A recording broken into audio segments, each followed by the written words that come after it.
दोस्तों, किसी ने सच ही कहा है, कुछ चीज़ों पर साक्षात भगवान की कृपा होती है और यही कृपा 80 के दशक दिखाए जाने वाले रामायण धारावाहिक में देखने को मिली। तभी तो बालक रूप भगवान राम और कौवे वाली सीन को लेकर कलाकारों को कई घंटे तक भूखे प्यासे काम करना, ये सब कुछ ऐसे हुआ कि मानो ईश्वर खुद इस धारावाहिक को बना रहे हों। लेकिन ये सब हुआ कैसे और किस तरह इस धारावाहिक को शूट करने के दौरान कलाकारों ने वो चमत्कार अनुभव किए जिसकी कल्पना कर पाना भी असंभव लगता है। रामायण के एपिसोड में ऐसी बहुत सारी घटनाएं घटी हैं जिनके बारे में जानकर आपके भी होश उड़ जाएंगे। 1987 में देश में सबसे पहले दूरदर्शन पर धार्मिक सीरियल रामायण का प्रसारण हुआ था।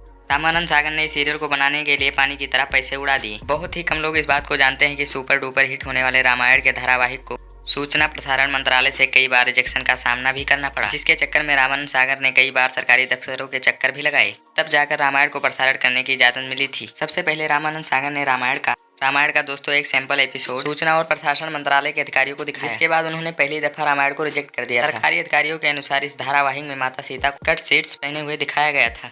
साथ ही उन्होंने कुछ और बदलाव का जिक्र किया, जिसके बाद रामानंद सागर ने दोबारा शूटिंग करके पहला एपिसोड तैयार करवाया और फिर उसको दिखाया गया, लेकिन प्रशासन मंत्रालय द्वारा उस एपिसोड को रिजेक्ट कर दिया गया। और फिर एक बार रामानंद सागर ने सैंपल एपिसोड तैयार किया, लेकिन उसे भी रिजेक्ट कर दिया गया। देश में पहली बार धार्मिक सीरियल तैयार किया जा रहा था, जिसका प्रसारण टीवी पर होना था। इसलिए इस बात का सुनिश्चित होना बहुत जरूरी था कि किसी भी प्रकार से किसी भी चीज की कमी ना हो जाए, जिससे लोगों के धार्मिक भावनाओं को ठेस न पहुंचे। रामानंद सागर ने खुद एक इंटरव्यू में एक बात बताई थी कि सूचना प्रसारण मंत्रालय में चक्कर काट काट कर मेरे 2-3 जोड़ी जूते घिस चुके थे, लेकिन आखिरकार 2 साल बाद रामायण को हरी झंडी मिल ही गई और तब जाकर इसे दूरदर्शन पर प्रसारित करने का मौका मिला। उस समय फिल्में जितने बजट में बनकर तैयार होती थी, उससे ज्यादा पैसों से दोस्तों रामायण का एक एपिसोड तैयार किया जाता था। सबसे ज्यादा मजेदार इस धारावाहिक के शूटिंग के किस्से हैं, जो कि दोस्तों रामायण को शूट करने के लिए सही लोकेशन का ढूंढना बहुत जरूरी था, जिसमें काफी दिक्कतों का सामना भी करना पड़ा। वो एक ऐसी जगह चाहते थे जहां पहाड़, पेड़ पौधे, पशु पक्षी सब कुछ हो, और मुंबई के भीड़ भाड़ इलाकों में इस तरह का शूट कर पाना बहुत ही मुश्किल और महंगा था। ऊपर से रामायण की शूटिंग के लिए कई सारे किरदारों की जरूरत थी। इस वजह से शूटिंग के लोकेशन को लेकर रामानंद सागर ने कई जगहों के चक्कर भी लगाए और हरि भाई नाम के एक व्यक्ति ने उन्हें गुजरात में एक बहुत ही मशहूर जगह का नाम बताया, और ये जगह थी दोस्तों उमरगांव, जहां रामानंद सागर गए और उन्हें ये जगह भा गई, जिसके बाद सारी शूटिंग यहीं पर शुरू की गई। धारावाहिक के निर्माता निर्देशक के बेटे प्रीत सागर ने अपने एक इंटरव्यू में एक बात बताई कि सीरियल के निर्माण में दिव्य शक्तियों और साधुओं का मार्गदर्शन भी था, जिसके साक्षी वो स्वयं थे। उन्होंने बाल स्वरूप भगवान राम और कौवे से जुड़ा एक हिस्सा साझा किया। वो बताते हैं कि काकभूषणी बालक राम की परीक्षा लेने के लिए आते हैं, जिसके बारे में शायद आपको भी पता होगा। लेकिन कौवे वाली सीन को फिल्माना दोस्तों बहुत ही कठिन था। एक तरफ ये नन्हा बालक और दूसरी तरफ ये कौवा। आखिर कैसे शूटिंग हो? सबसे पहले तो बड़ी मुश्किल से एक कौवा पकड़ा गया, उसे सेट पर लाया गया, लाइट और कैमरा ऑन हुआ।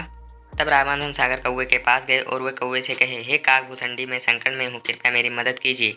इसके बाद जो हुआ दोस्तों, उसे देखकर हर कोई हैरान था।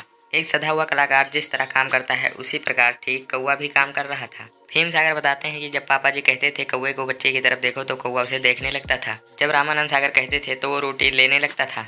वो बच्चे के साथ ऐसे खेल रहा था मानो एक पालतू कौवा हो। ये सब देखकर कोई भी कहेगा कि मानो काकभूषणी जी स्वयं ही शूटिंग कर रहे हों।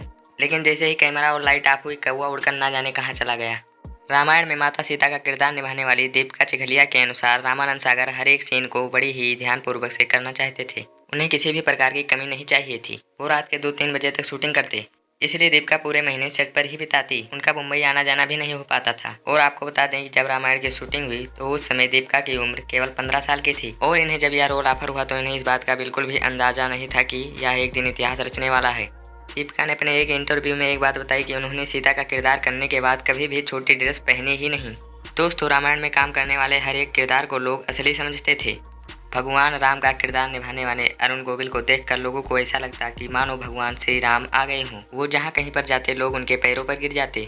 अरुण गोविल को आज भी लोग भगवान राम कहकर बुलाते हैं, पर बहुत कम ही लोग जानते हैं कि अरुण गोविल को भगवान राम के किरदार के लिए पहले रिजेक्ट कर दिया गया था। जी हाँ, लेकिन बाद में इनकी प्यारी मुस्कान और मासूम चेहरा देखकर रामानंद सागर ने इन्हें अपना राम चुन लिया। वैसे अरुण गोविल से जुड़ा एक इंटरेस्टिंग किस्सा है। वो यह है कि जब भरत के द्वारा भगवान राम को यह सूचना मिलती है कि राजा दशरथ नहीं रहे, उस समय कैसा एक्सप्रेशन देना है ये तय कर पाना अरुण गोविल के लिए बहुत ही मुश्किल था, क्योंकि वो एक भगवान का किरदार निभा रहे थे और भगवान रो नहीं सकते और चेहरे पर उदासी का भाव लाने नहीं देना था, क्योंकि भगवान राम को उनकी सादगी और हर परिस्थिति में स्थित रहने के कारण ही जाना जाता था। इसलिए यह सीन अरुण जी के लिए बहुत ही मुश्किल था। लेकिन बाद में उन्हें इस सीन के लिए खूब तारीफें भी मिली, यहाँ तक कि भगवान राम की आंखों में आंसू देखकर जनता के भी आंखों से आंसू छलक पड़े।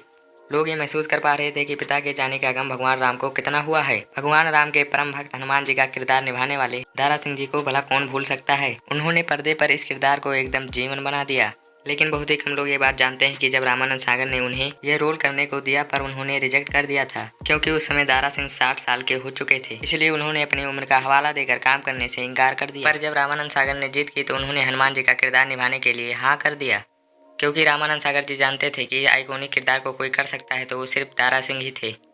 दोस्तों, अगर वीडियो अच्छा लगा हो तो चैनल को सब्सक्राइब जरूर करें।